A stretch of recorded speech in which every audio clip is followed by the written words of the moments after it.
여러분 안녕하세요. 저는 70 넘게 나이 먹은 할머니랍니다. 배움이 미흡하여 남들 다 공부할 때 진도를 따라가지 못했다가 결혼하고 나서야 글을 옳게 쓰고 읽을 줄 알게 되었었죠. 저는 이 글들을 뻣뻣하고도 시큰한 손목 힘을 빌려 수기로 씁니다. 이것을 누군가가 컴퓨터 글자로 옮겨주어 유튜브에 보내겠다고 해주었죠. 글빨이 시원하지 않아 보잘것없는 완성본이 나올 수 있겠으나 진심을 담아 쓰는 것이니 이왕이면 사연들 중에서 제 것을 뽑아 읽어주신다면 영광이겠습니다. 청자 여러분께서는 저의 가족 중에서 누가 이 글을 옮겨주는 것일지 마치는 소소한 재미도 느껴보셨으면 합니다. 저의 자식으로는 큰아들이 지금 50살이고 딸이 48 먹었습니다. 막내 아들은 44입니다만 자기 형 누나를 따르지 않고 여태 혼자 장가를 안 들었습니다. 다 쭈그러진 피부 가죽에 슬슬 살 만큼 다 산 나이입니다만 저의 마음만은 언제나 이팔 청춘과도 같으니 고난에 찌든 삶 속에서도 한 줄기 흥겨움을 지니고 있습니다. 그래서 마음이 일렁이고 동하게 되었던 것이죠. 바로 TV 속 가수 임영웅을 보면서부터였습니다. 저는 생전 연예인을 이렇듯 좋아해본 것이 임영웅을 보고 나서가 처음이었어요. 열혈 지지자가 된 저를 향해서 걔 주책바가지라고 흉을 보는 저의 남편이었어요. 그러는 지는 얼마나 잘났기에 나에게 그리 쉽게 지적질을 하고 비난을 퍼부었는지. 남편이란 작자가 저에게 지난 세월 안겨준 것은 순 고통뿐이었습니다. 이런 글을 통해서나마 시원하게 한번 떠들어보고 싶군요. 제가 남편에게 시집온 것이 22살 적의 봄이었습니다. 저는 시집온 직후부터 드립다 고생을 했어요. 순전히 집안의 뜻에 따라 이뤄진 혼인이었지 저는 일전에 원한 적이 없었습니다. 저는 공장에 나가 적은 돈을 만지는 것으로 만족하여 지내고 있었으나 제 가족들은 저를 쫓아내고 싶었던 모양입니다. 제가 20살에 만났던 남자와 사이가 흐지부지 되어버리자 21살이었던 저에게 자꾸 부모님은 다리를 놓아주셨어요. 늦가을께 남편을 처음 만났는데 한 4번을 그러고 더 봤나 봅니다. 정신 차려보니 저는 남편과 결혼하는 것으로 이미 상황이 다 정리되어 있었어요. 남편은 변변찮은 직업을 가진 자였고 벌이 역시 별 볼 일 없었습니다. 실직의 불안에 시달려야 했죠. 저는 시댁과 한 동네에 살았는데 이게 참 고역이었어요. 남편은 일남 2녀 집안의 셋째였고 저에게는 2명의 신우가 있었습니다. 이 성질 고약한 것들 때문에 제가 얼마나 마음고생이 심했는지 모릅니다. 저는 시집와서 이듬해 바로 저희 첫째 아들을 낳았는데 출산 후에도 온갖 시댁 집안일을 다 해야만 했고 신우가 살림 차린 집에 가서 정리하는 것도 저의 몫이었습니다. 요리며 빨래, 청소, 시부모 수발까지 제가 독박을 썼어요. 남편은 집안에서 칭찬만 듣고 왕처럼 자라난 아들이었습니다. 딸만 내리 2 낳아서 시집살이 호되게 했었는데 그나마 아들인 저희 남편 낳고서는 살만했다고 해고하시는 시어머니가 그때는 안쓰럽기도 하고 묘한 동정심이 일어 잘 모시게 되었죠. 딸만 2 낳았던 그 사정은 제가 어디서 많이 본 슬픈 이야기였기 때문입니다. 하여간 제가 잘못 판단하고 제 발등 도끼로 내려 찍었던 셈이었죠. 시어머니 또한 성질머리가 아주 못된 분이었으니까요. 이건 나이가 들으셔도 변함이 없었고 늙어가실수록 얼굴에는 심술보가 덕지덕지 붙어 있었답니다. 저에게 걸핏하면 핀잔을 먹이고 괴롭혔던 신우들은 그러면서 시부모를 제가 모시길 바랐어요. 원래 부모 봉양은 아들이 해야 하는 거 아닌가? 아들이 알아서 모시는 게 맞으니까 올케가 우리 부모님 도맡아야지. 안 그래? 딸인 우리가 어떻게 나서겠어? 아마 아들의 존재를 귀히 여겼던 시부모를 향한 애증을 신우들은 갖고 있었던 것 같아요. 하지만 너무나 억울했던 것은 며느리인 저는 시부모로부터 애정이나 인정을 받아본 적 없단 것이었죠. 맹목적으로 희생정신을 강요당하는 것은 언제나 저였습니다. 그렇다고 시댁에 무슨 탐날 만한 재산이 있었는가 하면 그런 것도 아니었어요. 그 당시에는 몰랐으나 시아버지는 일찍이 치매가 찾아왔던 것 같습니다. 자주 깜빡깜빡 하셨고 이상하게 집 밖으로 잘 놔두시는 게 기이했죠. 그러던 어느 겨울날 시아버지는 가족들 아무도 모르게 집을 나가셨다가 사고를 당해 세상을 뜨셨습니다. 빙판길 위에서 3개 넘어졌는데 주변에 아무도 없던 게 원인이었죠.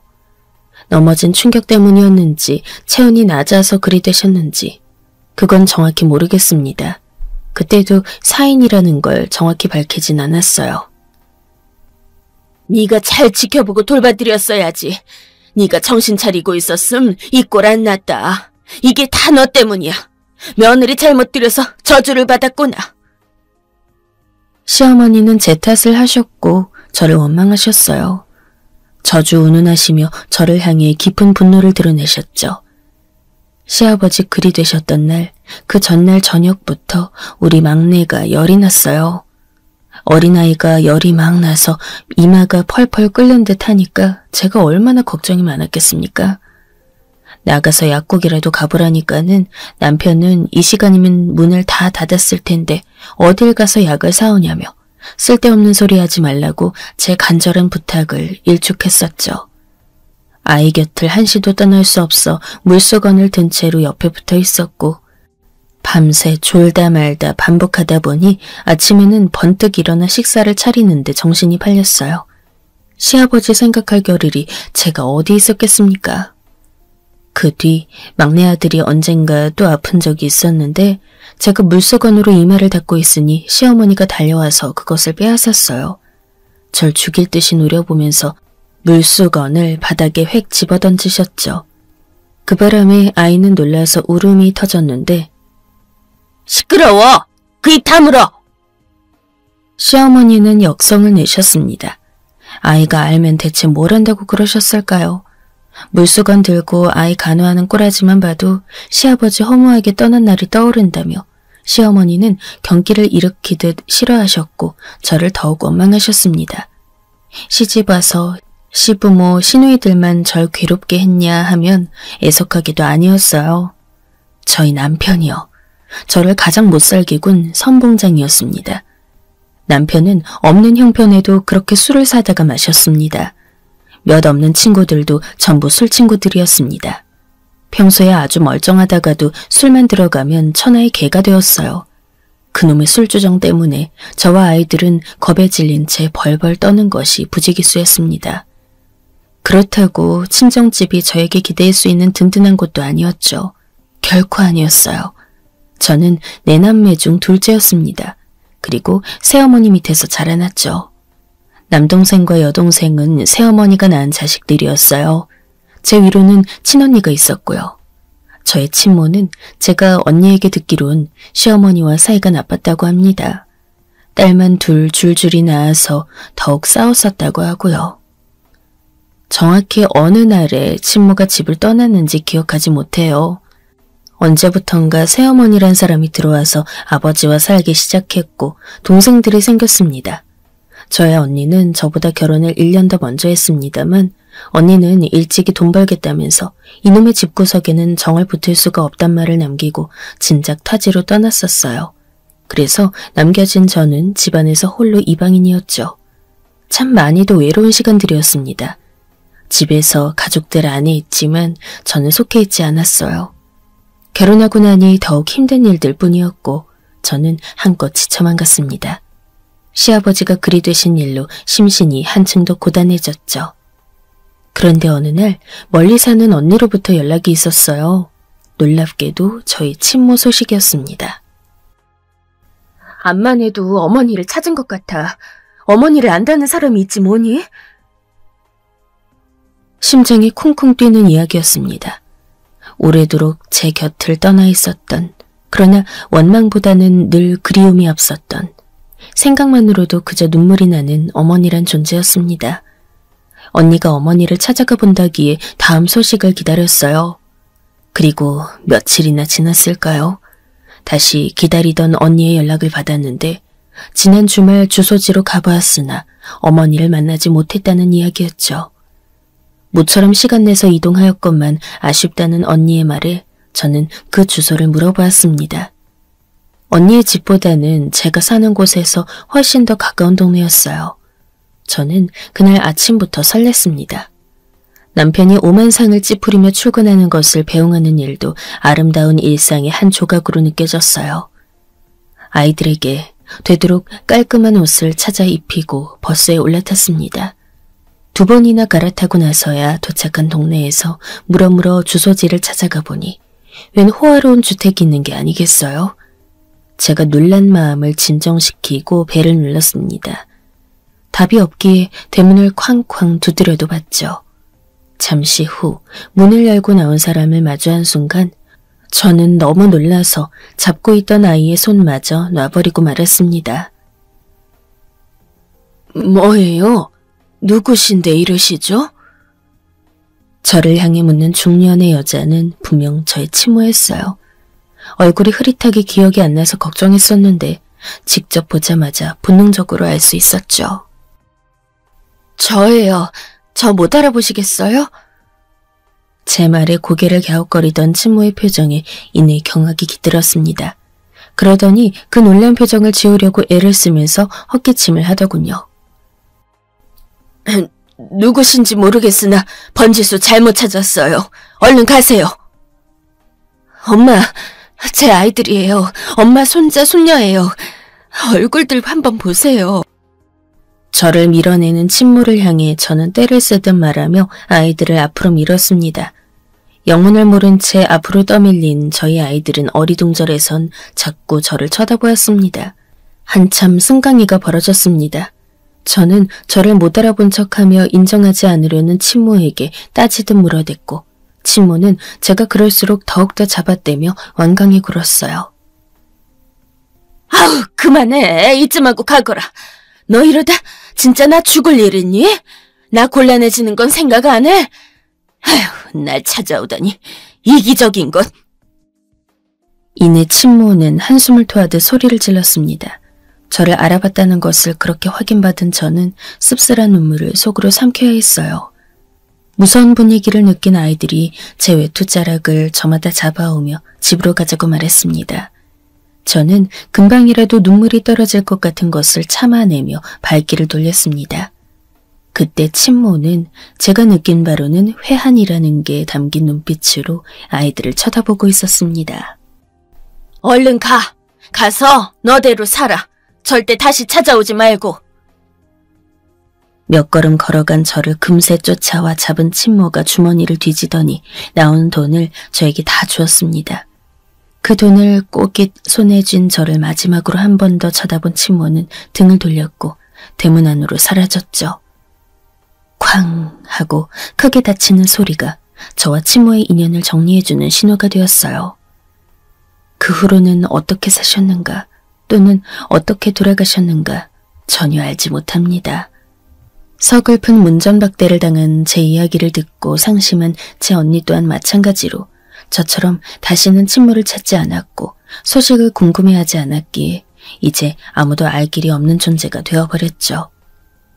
뿌리 내릴 곳을 찾지 못해 가벼운 바람에도 나부끼는 처연한 나무처럼 저는 그렇게 살았습니다. 심신을 기대고 누일 곳이 없었으니 나무는 바짝 말라만 갔죠.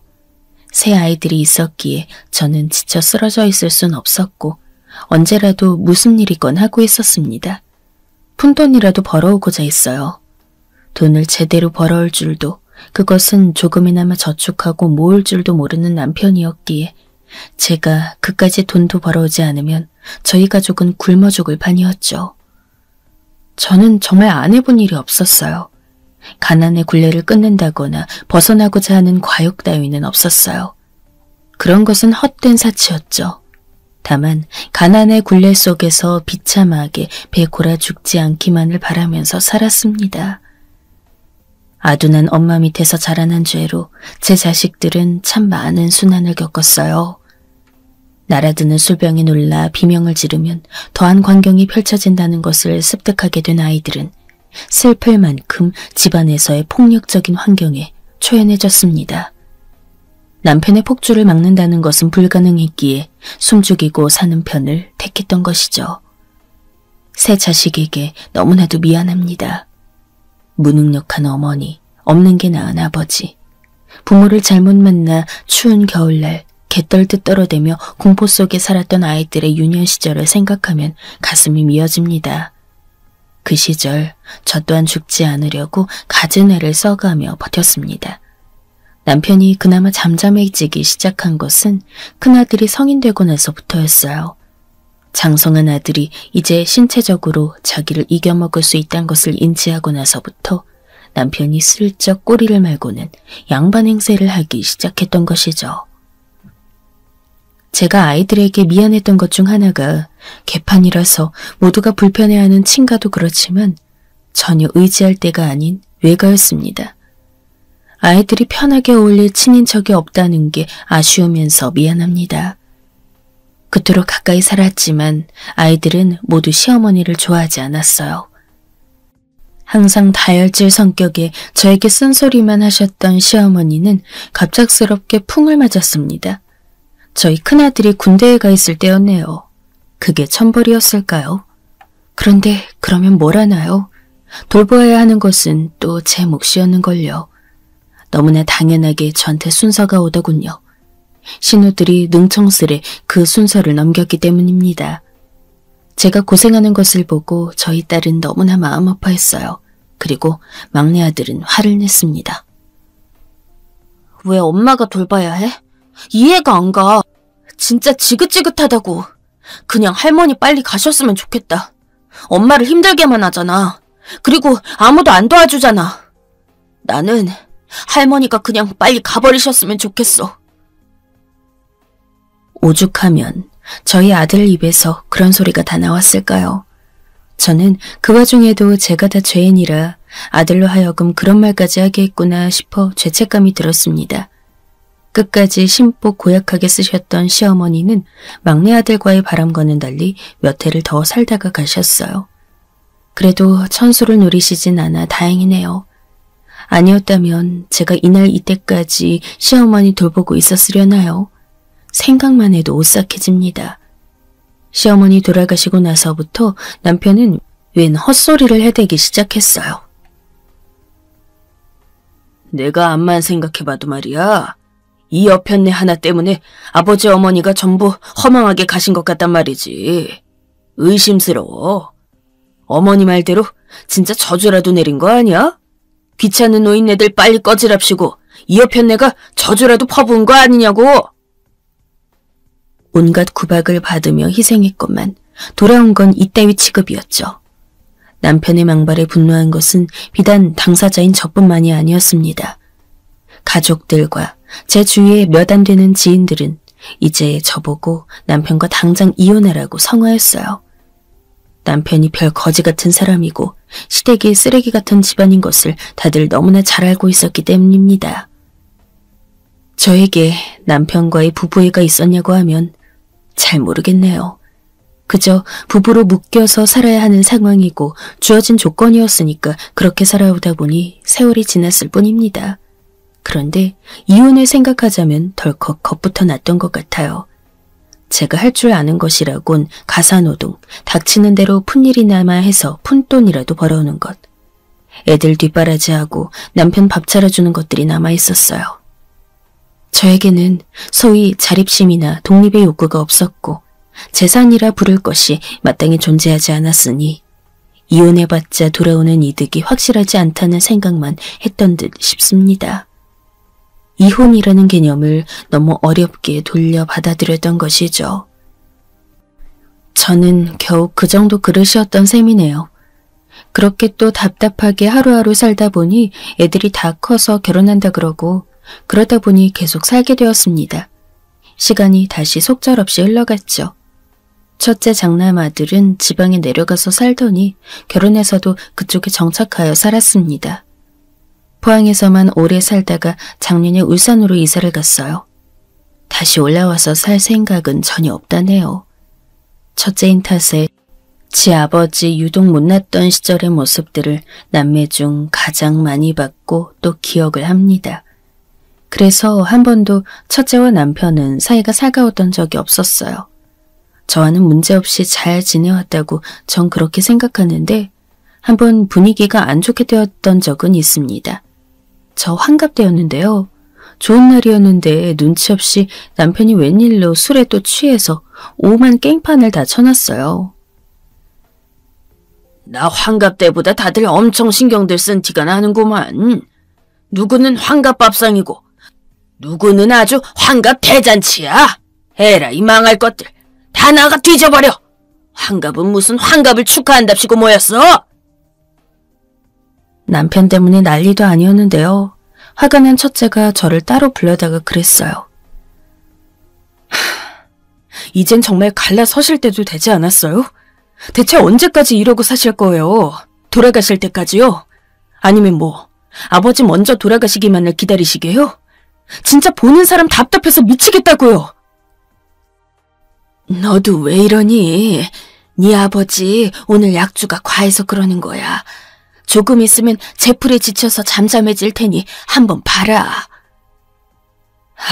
미치겠네. 어머니, 제가 진심으로 말씀드리는 건데 어머니도 좀 작작하세요. 자식들 보기 민망하지도 않으세요? 손주들 보기 부끄럽지도 않으시냐고요? 그날따라 첫째가 화가 잔뜩 났고 계속해서 저에게 이혼하는 것이 낫다며 말을 해댔어요. 이혼이 어디 예산일도 아니고 저는 이혼이라는 게 그때는 거추장스럽게 여겨졌기에 첫째의 강요를 끝내 들어주지 않고 거절했습니다. 그것을 계기로 첫째와 저 사이의 분위기가 약간 딱딱해졌고 이상하게 되었네요. 차라리 첫째의 말을 듣고 어떻게든 용기를 내서 행동을 했다면 그 후로 10년이 더 흐른 지금까지 다른 인생을 살아왔을 것이란 생각에 가슴이 아릿해져 옵니다. 결혼은 재미없는 것, 그저 버티며 사는 것. 그렇게 생각을 하였고 이제 인생의 절반 이상을 살아왔으니 이혼이 크게 의미가 있나 싶었네요. 무엇보다 나눌 재산도 없었고 말이죠. 서울 어딘가의 임대 아파트, 그것을 보금자리로 두고 얌전히 늙어가는 부부에게는 이혼이란 말이 어울리다고 생각하지 않았습니다. 저희 딸은 저를 똑 빼닮았는지 결혼을 잘못했어요. 딸만 둘을 낳았는데 둘째 손녀가 갓난아기였을 때부터 그렇게 사위랑 싸워댔죠.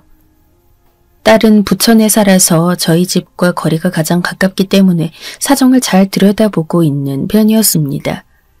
헤어지니 많이 하더니 별거 한다고 따로 살기까지 하더니 3년 전부터는 다시 살림을 합쳐서 살았습니다.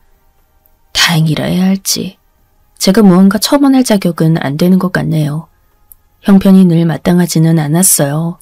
저희 집안 식구들이 다 그랬어요. 어디 가든지 간에 다 고만고만하게 살았네요. 그리고 저희 셋째 아들은 의정부에 현재는 살고 있는데요. 일찍이 결혼하기 싫다고 말을 해온 적이 있었습니다. 군대 갔다 오더니 그런 말을 해서 저는 그저 군 생활에서 뭔가 좋지 않은 일을 겪었나 보다. 그래서 일시적으로 저런 생각을 품게 됐나 보다. 이렇게만 받아들이고 있었습니다. 그런데 얘가 애초부터 진심이었나 봐요. 여자랑 오래 만나긴 했는데 통 결혼하겠다는 말이 없었어요. 나이 40이 되도록 결혼을 안 하길래 제가 하루는 작정하고 잔소리를 했더니 셋째가 대답하는 말에 저는 입이 자동으로 다물어졌습니다. 결혼? 엄마, 내가 결혼에 대한 환상이 왜 없는지, 왜 안 하고 싶어 하는지 정말 몰라서 자꾸 물어보는 거야? 엄마도 그래. 엄마, 결혼해서 나한테 좋은 모습 보여준 적 있다고 생각해? 내가 좋든 싫든 아버지 아들이고 핏줄이잖아. 나는 내가 혹시 결혼하면 그런 남편, 그런 아버지가 될까봐 지레 겁이 먹어지던데. 너무 역겹잖아. 그런 가장이 되는 거. 그런데 엄마는 별 생각 안 드나 보다. 그리고 나 결혼하면 우리 집에서 콩고물가루라도 내가 얻어먹을 수나 있어? 형편에 맞게 생각하고 살아야지. 대뜸 결혼하라 그러면 그걸로 다 해결이 돼? 엄마, 그거 무책임한 소리야. 죄인으로서 차마 할 말이 없더군요. 그 후로는 셋째 하고 싶은 대로 하고 살라고 참견 말고 냅뒀습니다. 결혼해서 좋은 부모의 모습을 보여준 적도 없으면서 주제넘게 자식한테 잔소리를 한 것 같아 침울했네요. 오래 사귄 여자랑 끝내 헤어지더니 새로 여자를 또 만나서 지금은 같이 살고 있어요. 결혼하는 거냐고 하니까 그건 아니라네요. 동거인이라고 하는데 저는 머리 아파서 그런 거 더 캐묻지 않기로 한 상태입니다. 이렇게 못나고 형편없이 살아온 저였습니다. 이제는 완전히 폭삭 늙어버려서 수명이 거의 다 한 나무로 말라 죽어가고 있었죠.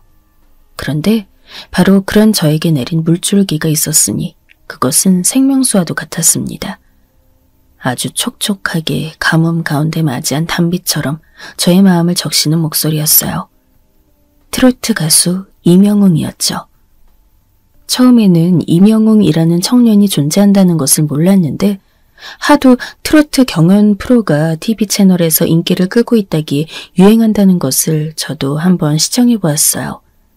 그때부터 이명웅의 존재를 알게 되었고 깊은 목소리에 그만 사로잡히고 말았던 것입니다. 잘 나갔던 기성 가수도 아니면서 도대체 어디서 저런 노련함이 나오는고.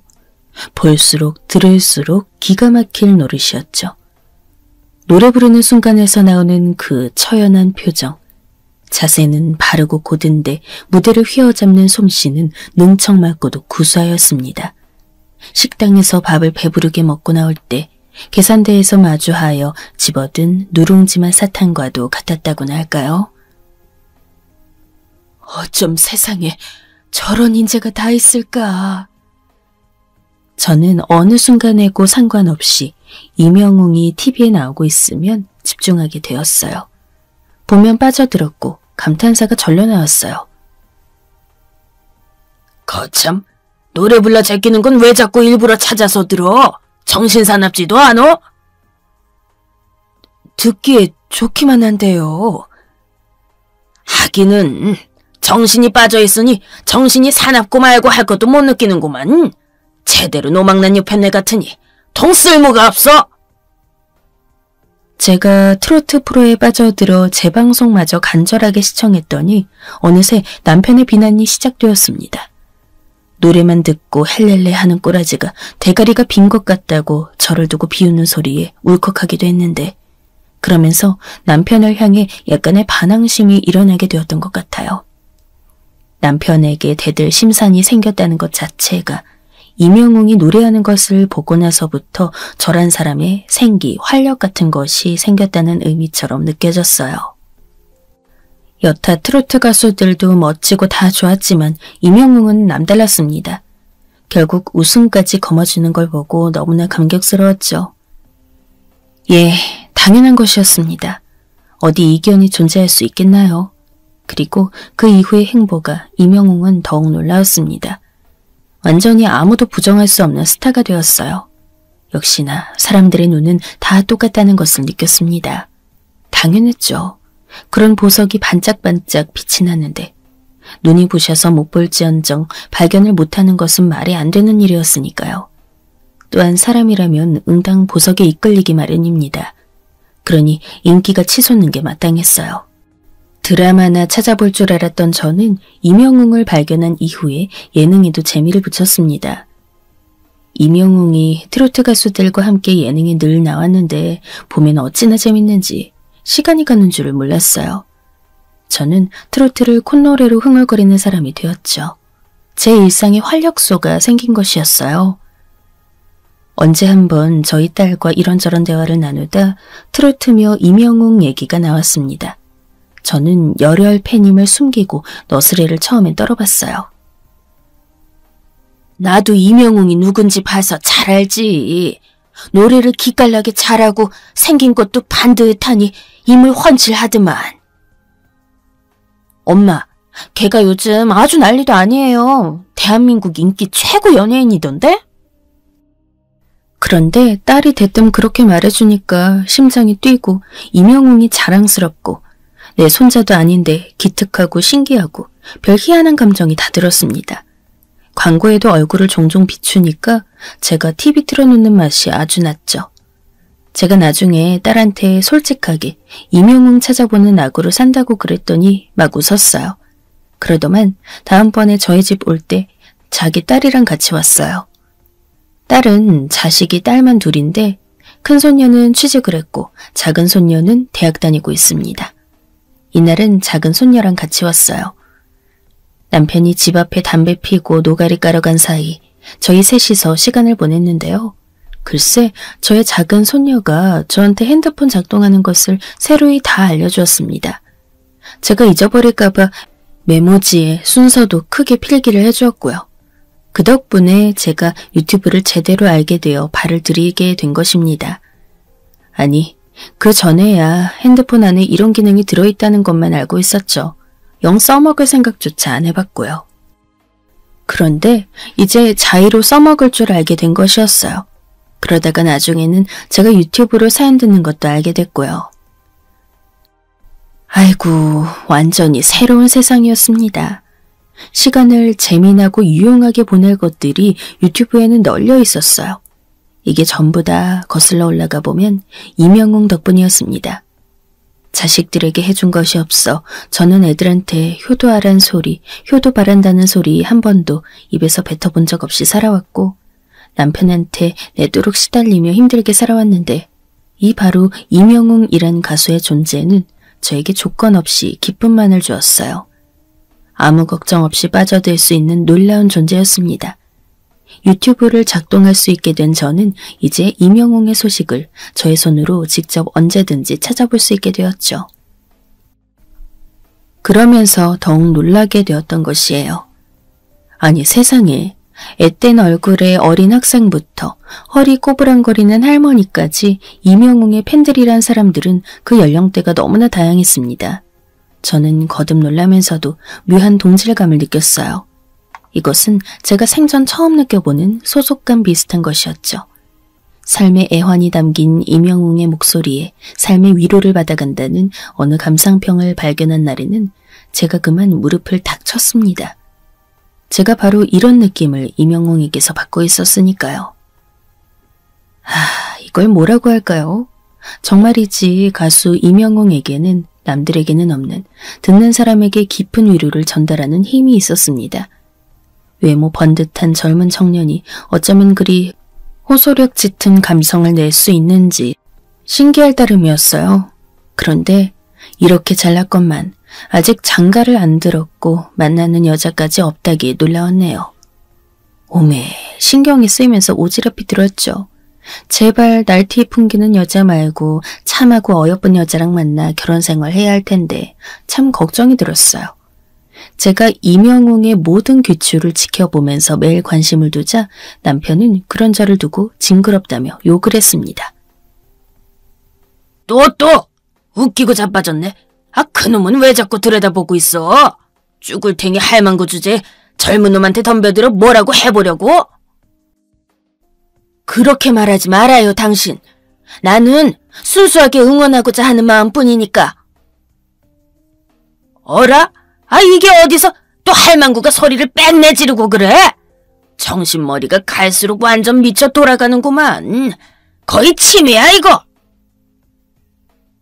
남편이 저를 비웃으며 모욕감을 주든 말든 슬슬 무시하고자 했어요. 무기력하고 아무런 호승심 따위 가져본 적 없이 인생을 살아왔던 저. 남편으로부터 무슨 말을 듣든지 간에 자포자기가 우선으로 앞섰던 제가 그렇게 조금씩 변하고 있었어요. 더 이상 남편이 두렵고 어렵고 눈치를 한껏 봐야 하는 대상으로 여겨지지만은 않았죠. 왜냐하면 이명웅은 위대하다고 표현할 수 있을 정도의 인기인이었고 저는 그런 사람을 열렬하게 응원하는 팬들 중 하나였으니까요. 남편의 시덥지 않은 소리, 이젠 크게 중요하게 와닿지도 않았어요. 어차피 어떤 의견을 내어도 그건 개소리인 것이 남편이었으니까요. 이명웅을 좋아하는 사람들이 남긴 자취를 찾으면 끝이 없어서 시간이 흐르는 게 아쉬울 정도였습니다. 저는 이명웅의 노래를 하나씩 찾아서 듣다가 노래 모음집을 알게 되어 그것을 틀어놓게 되었는데요. 어찌나 편한 발견이었는지 모릅니다. 그래서 그 모음집을 내도록 듣고 싶어서 계속 틀어놓았더니 남편이 오만 짜증을 다 내었어요. 어차피 저는 옷이며 짐 따위를 쌓아둔 작은 수납방에 들어앉아 그러고 있을 뿐이었는데 그 소리가 새어나가면 얼마나 새어나간다고 남편이 못된 심보로 심술을 부리고 있던 겁니다. 방문을 발로 쾅 걷어차면서 당장 소리 안 죽여? 정신이 돌았나? 하루 종일 노래나 듣고 앉았어. 그거 꺼버려! 이렇게 으름장을 놓는 것에 저는 마음 편히 노래를 계속 틀어놓을 수도 없게 되었죠. 그래서 이어폰을 찾아다 귀에 꽂고 노래 모음집을 들었어요. 귓구멍 안으로 노래가 바로 꽂혀 들어오니 제 귀에다 대고 임영웅이 노래를 부르는 것만 같았어요. 그러면 이제 오래되어 낡은 임대 아파트의 작은 방 한 칸도 임영웅의 공연장이 되는 것이었습니다. 저는 침침한 눈 비벼가면서 노래의 가사들도 자주 정독했어요. 굳이 노래를 안 틀고 가사만 봐도 죄다 시적인 것이 아주 인상적이었죠. 이상하게 그 가사들을 빤히 들여다보고 있으면 저 글자 배우던 옛 시절이 생각나는 거예요. 새어머니 아래에서 배부르게 먹었던 것이라고는 눈칫밥뿐이었던 저의 옛날 그 모든 과거가 참으로 애잔하게 느껴졌고 공장 일을 다니고 나서야 맞춤법을 제대로 익혔던 저의 무지함과 그럴 수밖에 없었던 환경들이 가슴 아프게 다가왔습니다. 결혼한 뒤로 이날 이때까지 나라는 사람이 개인으로 이뤄낸 것은 단 한 가지도 없고 그저 없는 형편에서 자식들이나 건강하게 키워낸 것이 내세울 수 있는 유일한 자랑이라는 것에 허무함 또한 느꼈습니다.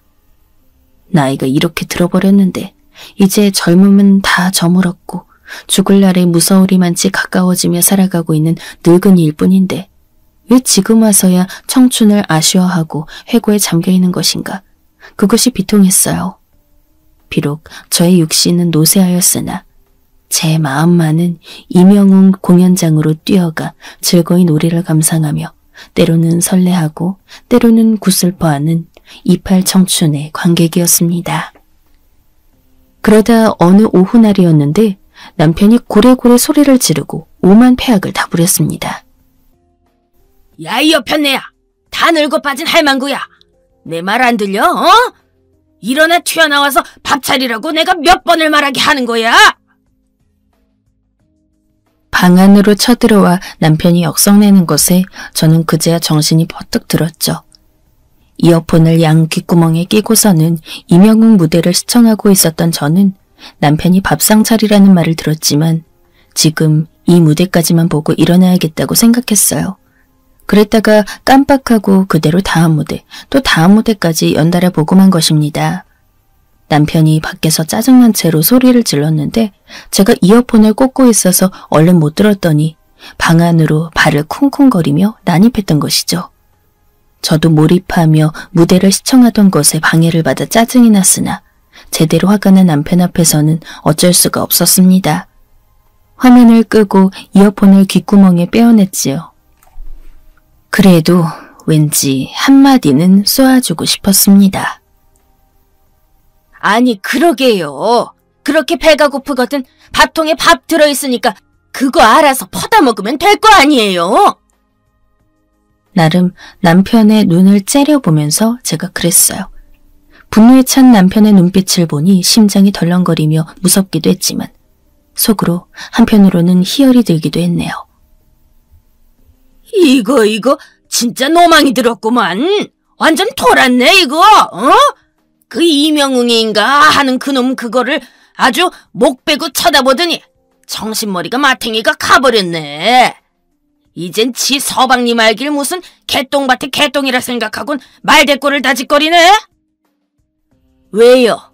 밥 있고 냉장고에 반찬 들었고 그럼 된 거 아니에요. 내가 따로 차리긴 뭘 차려? 그냥 손 있는 사람이 꺼내다가 밥상 만들어 먹으면 되겠구만. 뭐야 지금? 이 여편네야. 지금 나보고 냉장고 들어간 차가운 반찬이나 대충 꺼내서 차가운 밥이랑 해치우라 이거야 지금? 그 말이야? 어디서 그런 개소리를 나한테 하고 있어? 매번 거의 그렇게 먹는 셈인데 왜 오늘만 지금만 하필이면 이 난리예요? 참나 진짜 웃긴 사람이네. 뭐라고? 긴 말 안 한다. 나 뚜껑 열리기 전에 얼렁 튀어가서 찌개라도 끓여내. 지금 당장! 오랜 세월, 좋으나 싫으나 부대껴 산 사람으로서 남편의 눈깔이 돌아간 상태라는 것을 전 알 수 있었어요. 그런데 이상하게 그 앞에다 대고 여느 때처럼 굴복하기 싫다는 마음이 삐쭉 솟아난 거예요. 제가 마른 침 꿀꺽 한번 크게 삼키고 다시 남편에게 대꾸했어요. 싫으니까 당신이 해요. 직접 끓이면 되는 거 아니에요. 아니, 그 유튜브 찾아보면 찌개 간단히 끓여내는 법이 다 널려 있는데 못할 게 뭐가 있냐고. 세상 사는 모습이 다 거기 들어있는데 왜 그런 거 보고 찾을 생각은 못하냐고. 대체 왜? 제가 입에서 튀어나오는 대로 뱉고 말았더니 남편이 방구석에 두루마리 휴지 쌓아놓은 것을 갑자기 발로 퍽 차는 겁니다. 저한테 욕을 뱉으면서 그러기에 저는 또 무슨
정신이었는지 소리를 내지르고 말았어요.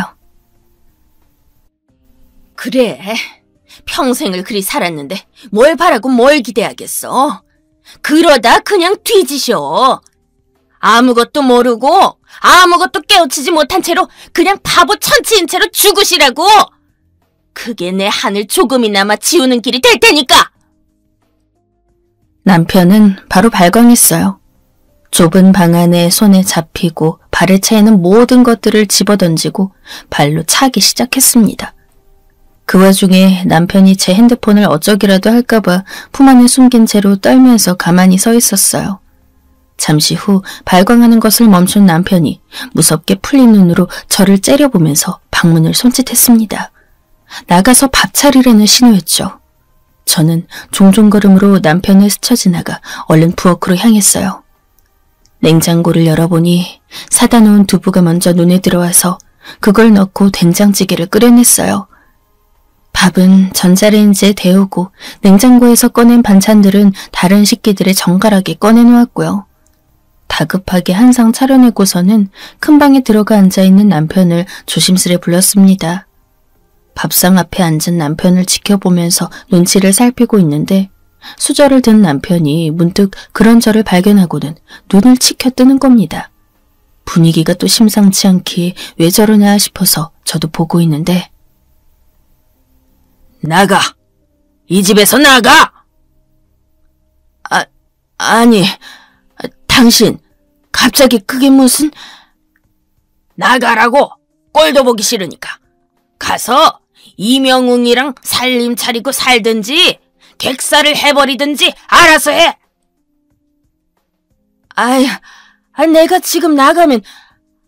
내가 갈 데가 어디 있다고 집을 나가라는 건지... 내 말이 또 우습게 들린다 이거야? 마지막으로 말한다. 그 모가지 확 따버리기 전에 나가! 안 나가?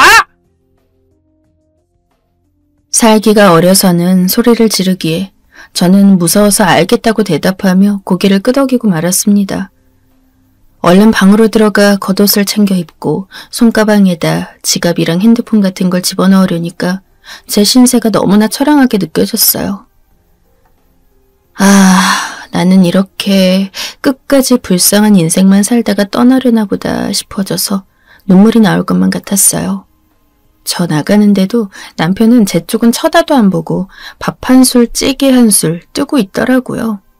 이럴 줄 알았으면 차라리 저 찌개라도 끓여주지 말고 집을 나갈 것을 괜히 더욱 분했습니다. 그렇다고 집에 있으면 정말 사달랄 것 같아서 별 수 없이 아파트를 빠져나왔습니다. 너무 심정이 막막하여서 잠시 고민하다가 딸에게 전화를 걸었습니다. 지금 뭐 하고 있니? 내가 다름이 아니라 집을 나와서 말이야. 네 아버지한테 이번엔 정말로 쫓겨난 것 같다. 제가 머뭇거리면서 말하니까 딸이 단박에 난리가 났어요. 저보고 잠시 기다리라고 하더니 전화가 끊겼죠. 그리고 몇 분 안 되어 전화가 왔는데 받아보니 작은 손녀였습니다. 할머니, 아파트 앞에 정류장 아시죠? 정문 나가서 오른쪽에 있는 그거요. 할머니 시장 가실 때 버스 타는 곳. 정류장? 당연히 알지. 길 안 건너서는 정류장이 거기 하나뿐인걸. 그런데 거기는 왜? 정류장에는 의자가 있잖아요. 거기서 앉아 계세요. 기다리시면 10분 안에 택시 올 거예요. 그거 제가 부른 거니까 타시면 돼요. 아셨죠? 작은 손녀가 저를 위해 택시 수단을 떠올려준 모양이었어요. 제가 고맙다고 알겠다고 했는데 우리 손녀는 또 불안하다면서 그냥 택시 탈 때까지 전화 끊지 말고 있자고 해주었어요. 그것이 얼마나 위로가 되고 고마웠는지 모릅니다. 만일 전화를 끊고 저 혼자 멀거니 앉아 택시를 기다렸다면 오만 잡생각으로 서글퍼졌을 테니까요.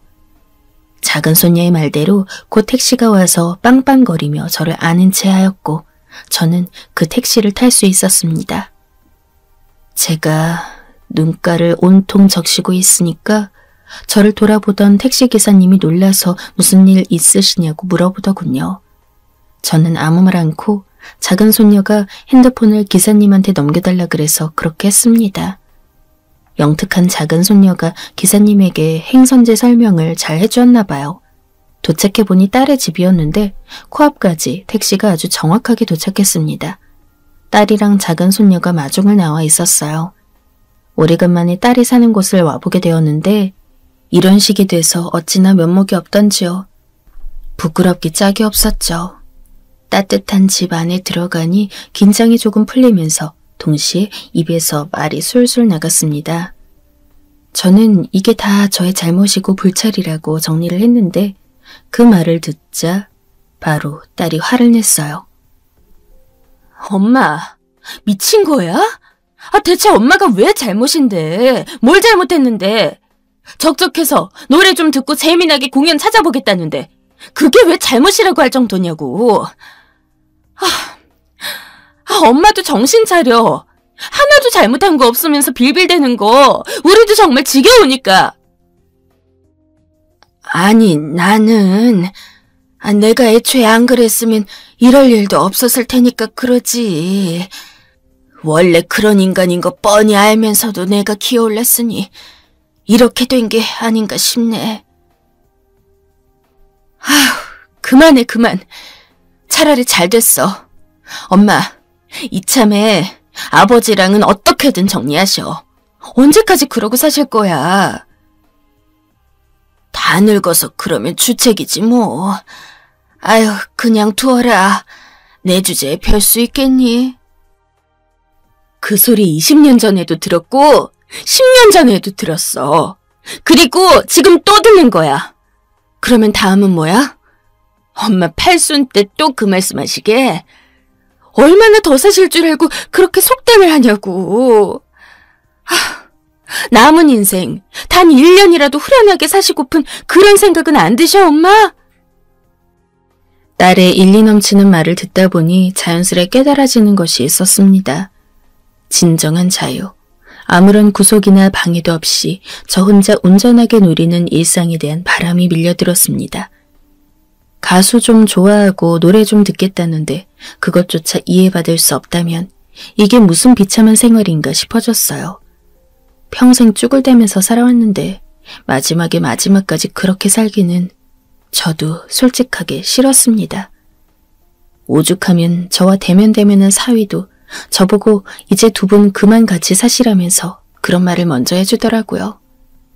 고맙게도 손녀들이 방을 같이 쓰겠다고 하여서 저는 작은 손녀방에서 잠을 청할 수 있었습니다. 영 불편할 줄 알았는데 생각보다 마음이 편안하였어요. 다음 날에는 딸한테서 소식을 전해 들었는지 첫째가 연락을 주었습니다. 어머니, 그 집으로 돌아가지 마세요. 나의 자실대로 자셨는데 자식들 속상하게 이게 또 무슨 일이냐고요. 저도 더 이상 아버지 만행 좌시하지 않으려고 합니다. 방관하지도 않을 거예요. 그러니까 어머니도 마음 굳게 잡수세요. 자식들한테 아픈 기억 하나 더 심어주지 않겠다는 생각으로 어머니도 이젠 마음 달리 잡수시고 정신 차리시라고요. 장남 아니랄까봐 단호하게도 말하는데 제가 속으로 너무 미안하다는 생각을 했어요. 첫째는 국민학생 때부터 지 아버지의 안 좋은 부분들을 너무 많이 봐왔어요. 술주정은 기본이고 그 소뚜껑 같은 손으로 그 작은 아이들을 칠 수 있었다니 천하의 냉혈한이 따로 없었죠. 동생들을 위해 항상 대신 나서주었습니다. 무기력하고 무능력한 지 어머니를 대신해서 동생들을 지켜주었고 숙제를 봐주는 것도 교우 간의 관계를 물어주는 것도 모두 장남인 첫째의 몫이었어요. 추운 겨울날 지랄 발광을 떠는 무서운 아버지의 성화에 못 이겨 몸을 덜덜 떨며 소주를 구하러 집 문을 나섰던 첫째의 모습이 아직도 생생하게 기억에 남았습니다. 어린 나이부터 많은 것을 묵과하며 버텨냈던 첫째는 동생들을 위해 희생하며 지내왔는데 그것에 염증을 느꼈나 봐요. 호련히 지방에 내려가서 살았고 이빨 빠진 호랑이가 된 지 아버지를 증오하였으며 멍청한 지 어머니에게는 동정을 표했었죠. 저희 첫째 생각만 하면 미안함과 죄책감이 앞서서 다른 생각들은 잘 할 수가 없습니다. 이런 아들이 저 환갑대의 사건 이후 왕래가 거의 흐렸다가 최고로 단호하게 작정하고 말을 해오니까 저도 그러마 하고 따르겠다며 수긍을 하였죠. 그리고 제가 놀란 것은 저의 막내 아들이었습니다. 엄마, 누난에서 며칠만 더 있든지 하고 그 다음엔 내 집으로 와. 나 여자친구는 어차피 근처 살아서 왔다 갔다 해도 되니까 내 집에서 굳이 안 지내도 되거든. 방 남고 엄마 먹여 살릴 생활비 정도야 내가 충분히 버니까 걱정할 것도 없어. 여기 와서 낯선 동네인데 심심해할까봐 그거 하나만 걱정이지. 엄마, 아무튼 여차하면 바로 여기 오면 되니까 누나네 오래 안 있어도 돼. 알았지? 저한테 바로 손을 내밀어준 것이었어요. 제가 너무 놀랍고 마음에 감동이 와서 무엇라고 자세하게 답변도 못하고 그저 알겠다고만 했거든요.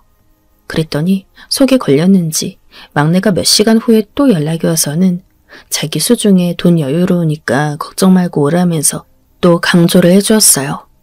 저는 이제껏 애들이 십시일반 모아 매달 보내주는 용돈으로 생활하며 살아왔지만 그래도 어째 이런 갸륵한 마음들을 가지고 있을 거라곤 생각하지 못했습니다. 아둔했던 저는 자식들을 바라보는 눈마저 흐려진 채로 살아왔었나 봐요. 정말 볼품없죠? 동생들 사정이 안 좋다면 바로 모시러 갈 테니까 말씀만 하시라고 우리 집은 다 준비되어 있다고 첫째도 그런 말을 해주는데 제가 정말 들으면서 눈물이 주르륵 흘렀습니다.